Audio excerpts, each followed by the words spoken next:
Carrie Lam insists this was her policy address and not one dictated by the leadership in Beijing, as she both defended and justified China's tightening grip here.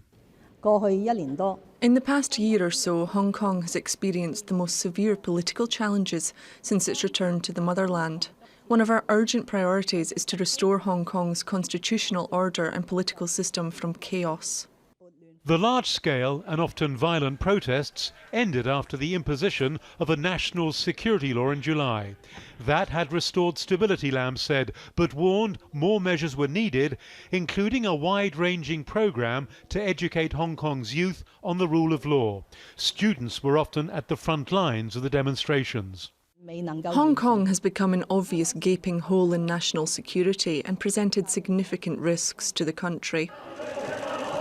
Lam's policy address last year was disrupted by opposition legislators, but there were no protests this year after pro-democracy politicians resigned as a group after 4 of their colleagues were disqualified.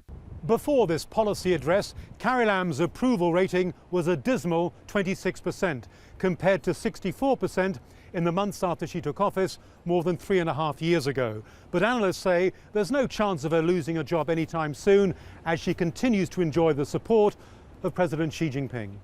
Lam had a lot to say on Wednesday, speaking for more than 2 hours, unveiling 200 proposals, including the Greater Bay Area project. That's China's ambitious plan to link Hong Kong to 9 cities in Guangdong province, creating a vast finance and information technology hub. Hong Kong's future, Lam warned, was tied to closer economic integration with the mainland, where COVID-19 appears to be largely under control and economic growth is returning. Adrian, Al Jazeera, Hong Kong.